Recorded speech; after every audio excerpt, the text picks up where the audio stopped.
Hello friends, welcome to movie meter. और आज के वीडियो में हम बात करेंगे रैग्नारोक मूवी की। यह एक थ्रिलर क्रीचर मूवी है। अगर आप ऐसी मूवी की एक्सप्लेनेशन देखना चाहते हैं तो इस चैनल को सब्सक्राइब करना ना भूलें और साथ में बेल आइकॉन पर प्रेस कीजिए, जिससे मेरी नेक्स्ट आने वाली सभी वीडियो की नोटिफिकेशन आपको मिल सके। तो चलिए अब रैग्नारोक मूवी की स्टोरी पर फोकस करते हैं। मूवी की शुरुआत एक फ्लैशबैक सीन से होती है। वहां पर एक वाइकिंग किंग अपने कुछ सोल्जर के साथ एक लेक के करीब आया था। वाइकिंग किंग की बेटी भी वहां पर थी। वो सब यहाँ किसी खास चीज की तलाश में आए थे। किंग की बेटी को यह सब ठीक नहीं लग रहा था। वो किंग से कहते हैं कि आपने यहाँ आकर बहुत बड़ी गलती की है, क्योंकि लेक का मॉन्स्टर हमें यहाँ से आगे नहीं बढ़ने देगा और बेवजह सभी लोग मारे जाएंगे। लेकिन किंग ने तय कर लिया था कि वो किसी भी हाल में लेक पार करेगा। अब किंग एक बकरी को चारा बनाकर उस लेक में भेजते। वहां पर धुंध की वजह से उन्हें कुछ भी नहीं दिखाई दे रहा था, लेकिन उन्हें पानी में हलचल महसूस होती है। वो देखते हैं कि वो बकरी अपनी जगह से गायब थी। उसी वक्त कोई चीज पानी से बाहर आकर उनकी तरफ आगे बढ़ने लगती है, जिसकी वजह से वाइकिंग किंग के साथ वहां पर मौजूद सभी लोग डर जाते। यहाँ उस भयानक मॉन्स्टर की डरावनी आवाज भी सुनाई दे रही थी। यह था रैग्नारोक मूवी का इंट्रो सीन। अब यहाँ से कहानी प्रेजेंट टाइम में शिफ्ट होती है, जहाँ पर हम सिगर्ड नाम के बंदे को देख पाते। सिगर्ड एक आर्कियोलॉजिस्ट था। सिगर्ड और उसकी वाइफ दोनों सेम प्रोफेशन में थे, लेकिन 5 साल पहले एक एक्सीडेंट में उसकी वाइफ की मौत हो चुकी थी। सिगर्ड के रिगन और ब्रूस नाम के 2 बच्चे थे। अब अपने काम के साथ दोनों बच्चों की जिम्मेदारी भी सिगर्ड पर थी। वही अकेला होने की वजह से सिगर्ड अपने बच्चों को वक्त भी नहीं दे पा रहा था। सिगर्ड नॉर्स म्यूजियम में एक रिसर्चर का काम करता था। अब सिगर्ड एक ओसबर्ग शिप के बारे में सबको जानकारी दे रहा था। ओसबर्ग शिप दुनिया के इतिहास में एक सबसे बड़ी वाइकिंग शिप थी और 1000 साल पहले वाइकिंग्स उस शिप को यूज करते थे। सिगर्ड उसी ओसबर्ग शिप पर रिसर्च कर रहा था। 3 सालों की कड़ी मेहनत के बाद सिगर्ड ने वाइकिंग से जुड़े हुए काफी एविडेंस कलेक्ट कर लिए थे। उसे कई सारे आर्टिफैक्ट्स भी मिले थे और इसी के बारे में सिगर्ड म्यूजियम की फंड रेजिंग मीटिंग में सबको बता रहा था। अब वहां बैठे हुए लोगों को सिगर्ड के काम से सेटिस्फेक्शन नहीं था और सिगर्ड को आगे की रिसर्च और छानबीन के लिए डोनेटर्स के फंड की ज्यादा जरूरत थी। यहाँ सिगर्ड को बाजी अपने हाथ से जाती हुई दिखाई दे रही थी, तो वो अपनी लेटेस्ट फाइंडिंग डोनेटर्स को बताने लगता है। सिगर्ड उन्हें कुछ आर्टिफैक्ट्स दिखाकर यह कहता है कि हमें पहली बार वाइकिंग क्वीन आल्सा की कब्र से यह मिला है। आल्सा की ओसबर्ग ग्रेव बहुत ही अलग थी और यह सभी आर्टिफैक्ट्स हमें आल्सा के साथ कब्र में दफनाए हुए मिले थे। सिगर्ड कहता है कि उन्हें कब्र से एक लकड़ी का टुकड़ा भी मिला था, जिस पर रैग्नारोक लिखा हुआ था। वही एक कार्विंग भी मिली थी, जिस पर लिखा हुआ था कि इंसान बहुत कम जानता है, यानी कि कोई खास चीज है जिससे हम अब तक अनजाने। कार्विंग पर भी सिगर्ड ने बहुत रिसर्च की थी और उस कार्विंग पर भी अलग शेप में रैग्नारोक लिखा हुआ था। सिगर्ड के मुताबिक अगर उसे इस पर रिसर्च करने के लिए डोनेटर्स ने फाइनेंशियल हेल्प की तो यह इतिहास की एक बहुत बड़ी खोज होगी। लेकिन रैग्नारोक का नाम सुनकर सभी डोनेटर्स सिगर्ड पर हंसने लगते, क्योंकि उनके हिसाब से रैग्नारोक सिर्फ एक कहानी थी। सिगर्ड डोनेटर्स को समझाने की कोशिश भी करता है कि वाइकिंग क्वीन आल्सा बहुत कुछ जानती थी और उसकी मौत के साथ वो सीक्रेट भी दफन हो गया और हमारे पास सिर्फ यही आखिरी मौका है उस सीक्रेट तक पहुंचने का। सिगर्ड यह भी कहता है कि रैग्नारोक कोई मिथ नहीं बल्कि एक सच्ची कहानी है, लेकिन अब भी डोनेटर्स को सिगर्ड की बातों पर यकीन नहीं था। डोनेटर्स म्यूजियम के हेड हेनरी से भी कहते हैं कि क्या आप ऐसे ही हमारे डोनेट किए गए पैसे वाइकिंग की नॉनसेंस डिस्कवरी पर खर्च करते हैं। वो सब वार्निंग देकर चले जाते हैं कि अगर आगे भी यह सब चलता रहा तो हम म्यूजियम को किसी भी तरह की फाइनेंशियल हेल्प नहीं करेंगे। अब म्यूजियम का हेड हेनरी भी नाराज होकर सिगर्ड से कहता है कि तुम्हारे पास कोई प्रॉपर एविडेंस नहीं है, फिर भी तुमने डोनेटर्स के सामने रैग्नारोक की बात की। सिगर्ड भी कहता है कि आगे की रिसर्च के लिए अगर उसे पैसे मिल जाते तो वो यह साबित कर सकता था कि रैग्नारोक कोई कहानी नहीं पर एक हकीकत है। लेकिन हेनरी सिगर्ड को रैग्नारोक की आगे की सभी रिसर्च पर रोक लगाने के लिए कहता है। वही हेनरी सिगर्ड को अब से म्यूजियम का टूर गाइड बनने के लिए कहता है, जिससे सिगर्ड काफी अपसेट हो जाता है। अब सिगर्ड अपने घर पर रैग्नारॉक पर की गई रिसर्च के बारे में ही सोच रहा था। अब रीगन और ब्रूस सिगर्ड के पास आकर कहते हैं कि डैड, आपने हमें समर वेकेशन पर किसी खास जगह पर ले जाने का वादा किया था और कुछ दिन बाद हमारा समर वेकेशन शुरू हो जाएगा। वेल, यहाँ सिगर्ड ऑलरेडी अपसेट था और वो भी जानता था कि अब से वो सिर्फ म्यूजियम का टूर गाइड बनकर रह जाएगा। डेट मीन समर वेकेशन के दौरान उसे म्यूजियम में ही रुकना पड़ेगा। लेकिन सिगर्ड यह बात रीगन और ब्रूस को बताकर उनका मूड खराब करना नहीं चाहता था। अब कुछ देर बाद सिगर्ड के घर उसका कोवर्कर एलन आता है। वो भी वाइकिंग्स और रैग्नारॉक पर रिसर्च कर रहा था। एलन बहुत खुश दिखाई दे रहा था क्योंकि उसे फिनमार्क शहर में एक स्टोन मिला था। एलन वहां पर नॉर्स कल्चर से जुड़े हुए आर्टिफैक्ट्स ढूंढ रहा था और फाइनली उसे वहां पर यह इंपॉर्टेंट स्टोन मिला था। यह स्टोन एक मैप की तरह था जिसे वाइकिंग किंग आर्सा ने बनाया था और उस स्टोन के बीचों बीच एक आर्टिफैक्ट को लगाने की जगह भी थी। अब सिगर्ड को आर्सा की कब्र से कुछ आर्टिफैक्ट्स भी मिले थे, जिनमें से एक आर्टिफैक्ट शायद उस स्टोन पर लग सकता था। तो सिगर्ड और एलन म्यूजियम से वो आर्टिफैक्ट ले आते। सिगर्ड उस आर्टिफैक्ट को स्टोन पर लगाकर वहां पर लिखे हुए शब्दों को पढ़ने लगता है।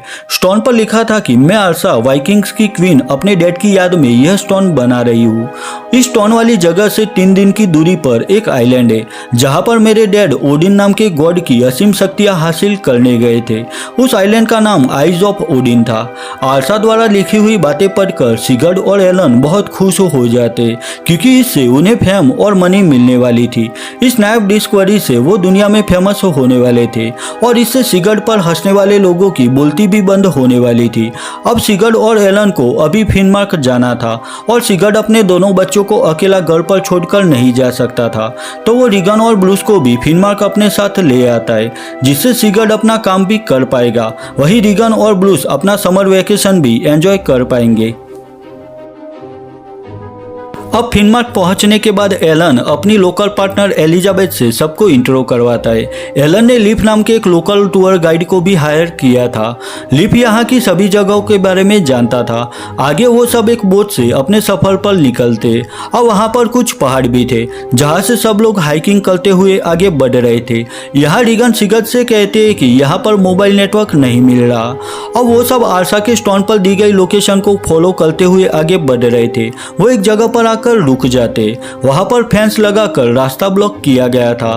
फेंस नॉर्वे और सोवियत यूनियन के बीच लगाई गई थी और यह जगह अब नो मैंस लैंड में आती थी। लेकिन वो लोग फेंस काटकर आगे बढ़ने लगते। आगे उन्हें कई सालों से वीरान पड़ी हुई सोवियत मिलिट्री कैंप दिखाई देती है। वहां पर ट्रक्स, टैंक्स और जीप्स भी थी। वेल, यहाँ पर एक बड़ा सा बंकर भी था। यह सब देखकर यही लग रहा था कि सोवियत आर्मी यह सब छोड़कर यहाँ से भाग गई थी। अब उस प्लेस की दूसरी पार वो आइलैंड सिगर्ड को दिखाई दे रहा था। अब सभी लोग एक कश्ती पर बैठकर उस आइलैंड की ओर आगे बढ़ रहे थे। वो आइलैंड चारों ओर एक लेक से घिरा हुआ था और वो लेक भी काफी गहरा था। आइलैंड पर पहुंचकर सिगर्ड, एलन और एलिजाबेथ मेटल डिटेक्टर से छानबीन शुरू करते, लेकिन उन्हें वहां पर कोई खास चीज नहीं मिलती। वहां पर सिर्फ कुछ रशियन सेना की बुलेट्स ही थी। आइलैंड पर भी रशियन मिलिट्री टैंक था, एक वैन थी और एक बैरक था। लेकिन ताज्जुब की बात यह थी कि सभी चीजें वहां पर वीरान पड़ी हुई थी। यहाँ पर वैन से एक मजबूत रस्सी बंधी हुई थी जो उसी लेक में जा रही थी। अब लिफ और रीगन एक बैरक में जाकर देखते तो उन्हें वहां पर कुछ चीजें मिलती है। वहां पर एक गन थी, वही शराब की बोतल थी और पुरानी सोवियत करेंसी भी वहां पर थी। दूसरी तरफ ब्रूस को भी वहां पर एक गुफा दिखाई देती है। अब सिगर्ड और बाकी सब भी वहां पर आ जाते। वो देखते कि गुफा के अंदर एक अंडरग्राउंड जगह थी, तो वो सब रस्सी के सहारे उस अंडरग्राउंड जगह पर आ जाते। वो सब नीचे आकर देखते तो वो अंडरग्राउंड जगह असल में एक गुफा थी जो कि काफी बड़ी थी। वहां पर हर जगह पानी और कीचड़ था। अब एलन को वहां पर कुछ दिखाई देता है। वो देखता है कि नीचे कीचड़ में एक पुराना वाइकिंग हेलमेट था। सिगर्ड उस वाइकिंग हेलमेट को देखकर बहुत खुश हो जाता है क्योंकि उन्हें यकीन हो गया था कि वो सब सही जगह पर है और शायद उन्हें यहाँ पर ऐसी बहुत सारी चीजें मिलने वाली थी। सिगर्ड सभी को वो जगह ठीक से चेक करने के लिए कहता है। अब ब्रूस को वहां पानी में अंडे जैसी कोई बड़ी चीज मिलती है जिसे वो अपनी बैग में रखता है। वही रीगन और एलिजाबेथ को भी वहां पर ढेर सारे वाइकिंग्स आर्टिफैक्ट्स मिलते हैं। टूर गाइड लिप भी आर्टिफैक्ट्स ढूंढ रहा था और लिप का पैर भी पानी में उसी अंडे जैसी बड़ी चीज पर आ जाता है, जिसकी वजह से उसके पैर पर कोई चिपचिपा लिक्विड लग जाता है। अब सिगर्ड वहां मिले सभी आर्टिफैक्ट्स कलेक्ट करके उन्हें म्यूजियम में देने की बात कर रहा था, लेकिन लिप सिगर्ड से कहता है कि तुम वो सभी आर्टिफैक्ट्स अच्छे दाम पर ब्लैक मार्केट में बेच सकते हो, लेकिन सिगर्ड वो आर्टिफैक्ट्स बेचना नहीं चाहता था। अब लिप समझ गया था कि सिगर्ड उसकी बात नहीं मानेगा और वहां पुराने कीमती आर्टिफैक्ट्स देखकर लिप उन्हें बेचकर पैसे कमाने की लालच में अपनी गन निकालकर सबको डराकर वो आर्टिफैक्ट्स ले लेता है। उसके बाद लिप रस्सी के सहारे उस अंडरग्राउंड जगह से बाहर चला जाता है और रस्सी नीचे फेंक देता है, यानी कि लिप सबको नीचे मरने के लिए छोड़कर वहां से जाना चाहता था। अब लिप कश्ती लेकर लेक से आगे बढ़ रहा था, लेकिन थोड़ा आगे जाने पर वो लेक के पानी से अपने पैर पर लगी हुई वो चिपचिपा लिक्विड छाप करने लगता है। अब उसी वक्त कश्ती के आसपास लेक में से कुछ बबल्स बाहर आने लगते, मानो कोई चीज उसकी ओर आगे बढ़ रही हो। अब लेक की गहराई से कोई चीज लिप पर हमला करती है और लिप पानी में डूब जाता है। वही दूसरी तरफ एलिजाबेथ रॉक क्लाइंबिंग जानती थी, जिससे वो धीरे धीरे आगे बढ़ते हुए उस अंडरग्राउंड जगह से बाहर आ जाती है और वो रस्सी नीचे डालती है। अब उस रस्सी के सहारे बाकी लोग भी उस अंडरग्राउंड जगह से बाहर आ जाते हैं। अब वो सब लेक के करीब आकर वापस जाने का रास्ता ढूंढने लगते हैं, क्योंकि वो सब जिस कश्ती पर आए थे वो तो लिप ले गया था। वेल यहाँ सभी लोग डिसाइड करते हैं कि वो आज की रात यहीं पर बिताएंगे और कल एक कच्ची नाव बनाकर लेक को क्रॉस कर लेंगे। अब वो सब फायर क्रैंप लगाकर वहाँ पर आराम कर रहे थे। उसी वक्त एलन को वहाँ पर एक पुरानी इंसानी खोपड़ी मिलती है, जो कि शायद किसी वाइकिंग्स की होगी। अब खोपड़ी को ध्यान से देखने पर एलन को पता चलता है कि वो खोपड़ी पीछे के भाग से क्रैक थी। एलन करीब से उस खोपड़ी को एग्जामिन करता है तो उसमें एक नुकीला दांत घुसा हुआ था। इतना बड़ा दांत देखकर एलन चौंक जाता है। वो नुकीला दांत सिगर्ड को दिखाता है। इस चीज को देखकर दोनों की क्यूरियोसिटी बढ़ गई थी कि आखिर इतना बड़ा नुकीला दांत किस जानवर का हो सकता है। अब इसके बारे में और जानने के लिए वो दोनों वापस उसी अंडरग्राउंड जगह पर आ जाते। इससे एक बात तो साफ थी कि वो दोनों बहुत ही ज्यादा बेवकूफ थे। खैर ब्रूस, रीगन और एलिजाबेथ बाहर वैन में आराम कर रहे थे। तभी ब्रूस को मिली हुई अंडे जैसी चीज बैग से बाहर लुढ़क जाती है और वो चीज क्रैक हो जाती है। वही दूसरी तरफ नीचे अंडरग्राउंड गुफा में सिगर्ड और एलन को कई सारे एनिमल्स की और इंसानों की हड्डियां और कंकाल मिलते हैं। उन्हें वहां पर एक रशियन सोल्जर का बैच भी मिलता है। अब वो भयानक नज़ारा देखकर सिगर्ड एलन से कहता है कि यह जगह किसी वाइकिंग का प्लेस नहीं बल्कि कुछ और है, क्योंकि वहां पर हर जगह हड्डियों का ढांचा पड़ा हुआ था। मतलब साफ था कि या तो जानवर और इंसान आपस में लड़ते हुए मारे गए थे या फिर किसी बड़े जानवर ने उन्हें मारकर उनका मांस चबाकर हड्डियों के ढांचे को वहां पर फेंका होगा। वो समझ गए थे कि आरसा ने उस बड़े स्टोन पर आइलैंड को एक चेतावनी के तौर पर मेंशन किया था कि इस जगह से लोग दूर रहे। अब वो दोनों गुफा में थोड़ा आगे बढ़ते तो उन्हें वहां पर किसी जानवर के गुर्राने की आवाज सुनाई दे रही थी, जो शायद उन्हीं की ओर आगे बढ़ रही थी। वो डरावनी आवाज सुनकर एलन और सिगर्ड एक बड़े पत्थर के पीछे छिप जाते। वेल यहाँ वो एक बड़े जानवर को देखते जो कि एक सी सर्पेंट था। अब नॉर्स की पौराणिक कथाओं में इस क्रीचर को मिडगार्ड सांप कहते थे। इस क्रीचर को देखने के बाद सिगर्ड अब आरसा द्वारा स्टोन पर लिखे हुए सारे मैसेज को क्लियरली समझ गया था। असल में वो मैसेज आरसा द्वारा दी गई एक चेतावनी थी। दरअसल आरसा के डैड यानी कि वाइकिंग किंग अपने साथियों के साथ उस आइलैंड पर उसी सी सर्पेंट को मारने के लिए गए थे, लेकिन सी सर्पेंट को मारने की जगह सभी वाइकिंग्स उसका शिकार बन गए और आरसा ने इसीलिए ही लिखा था कि इंसान बहुत कम जानता है। दूसरी तरफ वैन में उस टूटे हुए एक सेल से एक बेबी सांप निकलता है और वो वैन में हिस की आवाज निकालने लगता है। अब ब्रूस और रीगन उस बेबी सांप को देखकर डर जाते और एलिजाबेथ उस वक्त आराम कर रही थी। दोनों बच्चे एलिजाबेथ को उठाते और एलिजाबेथ उस बेबी सांप को पकड़कर एक बॉक्स में बंद कर देती है। तभी वो वैन अचानक हिलने लगती है। वेल यह वही वैन थी जो लेक में डाली गई एक मजबूत रस्सी से बंधी हुई थी और लेक में से कोई चीज अपनी पूरी ताकत से वैन पानी में खींच रही थी। अब वैन में से एलिजाबेथ, ब्रूस और रीगन बाहर निकलने की कोशिश कर रहे थे, लेकिन वैन का पीछे का डोर अचानक से लॉक हो जाता है। यह देखकर ब्रूस और रीगन मदद के लिए चिल्लाने लगते। अब उनकी आवाज़ सुनकर सिगर्ड और एलन वहां आकर उन्हें बचाने में लग जाते। वो एक शॉवेल से वैन के दरवाजे का लॉक तोड़ देते और तुरंत ही तीनों को वैन से बाहर निकालते। वेल यहाँ देखते ही देखते वो जानवर पूरी वैन खींचते हुए लेक में ले जाता है। यह सब देखकर सभी लोग डर गए थे। वो समझ गए थे कि अब इस आइलैंड से बाहर निकलने में ही सबकी भलाई है। अब एलन आइलैंड पर वीरान पड़े हुए रशियन टैंक से एक पुरानी रेस्क्यू गन लेकर आता है। उसे वहां पर वो बॉक्स भी मिलता है जिसमें उस बेबी सांप को एलिजाबेथ ने लॉक करके रखा था। एलन ने देख लिया था कि उस बॉक्स में उसी सी सर्पेंट का बेबी था, फिर भी एलन वो बॉक्स अपने पास रखता है। वही बेबी सांप के बारे में एलन ने सिगर्ड को भी नहीं बताया था। वेल इसके पीछे एलन का इरादा गलत नहीं था। उसे लगा कि बेबी सांप के बदले उन्हें अच्छे खासे पैसे मिल जाएंगे, जिससे वो अपने बाकी सभी रिसर्च पर काम कर पाएंगे। अब एलिजाबेथ रेस्क्यू गन में रस्सी लगाकर उसे लेक के ऊपर से शूट करती है और रस्सी हुक से एक बड़े पेड़ पर जाकर टकराती है। वो रस्सी सामने एक पेड़ में अटक गई थी। अब वो सब उस रस्सी के सहारे लेक पार कर सकते थे। एलिजाबेथ सबको एक एक करके रस्सी से लेक की दूसरी ओर भेजने लगती है। सबसे पहले एलन जाता है, फिर ब्रूस और उसकी बहन रीगन भी लेक की दूसरी ओर पहुंच जाते। अब अगली बारी सिगर्ड की थी। सिगर्ड जब आगे बढ़ रहा था तब उसका हुक रस्सी में अटक जाता है, जिससे वो वहां से आगे नहीं जा सकता था। अब एलिजाबेथ सिगर्ड की मदद करने के लिए आगे बढ़ रही थी। एलिजाबेथ सिगर्ड तक पहुंच गई थी, लेकिन उसी वक्त वो देखते हैं कि लेक के पानी में हलचल होने लगी थी और कोई जानवर उनकी ओर ही आगे बढ़ रहा था। वेल यहाँ वो खतरनाक सी सर्पेंट पानी से बाहर निकलकर उन पर हमला करता है और वो रस्सी काट लेता है, जिससे एलिजाबेथ और सिगर्ड नीचे पानी में गिरते। दोनों देखते हैं कि वो खतरनाक जानवर ठीक उनके पीछे था और फिर से उन दोनों पर हमला करने के लिए आगे बढ़ रहा था। अब उसी वक्त एलन रेस्क्यू गन में एक फ्लैशलाइट रखता है और उससे सीधा निशान सी सर्पेंट की आंख पर लगाता है, जिससे घायल होकर वो सांप वापस पानी में चला जाता है। उस दौरान एलिजाबेथ और सिगर्ड भी किनारे तक पहुंच गए थे। अब वो सब लेक की दूसरी तरफ आ चुके थे और वहां से आगे बढ़ने लगते। वो जितना हो सके उतना जल्दी यहाँ से निकलना चाहते थे, लेकिन अब भी खतरा नहीं टला था, क्योंकि वो सांप अब भी उनके पीछे आ रहा था। यानी कि यह सांप सिर्फ पानी में ही नहीं बल्कि जमीन पर भी रह सकता था। वही एलन के पास बॉक्स में रखा हुआ बेबी सांप भी शोर कर रहा था और शायद इसी वजह से ही सी सर्पेंट उनके पीछे पड़ा था।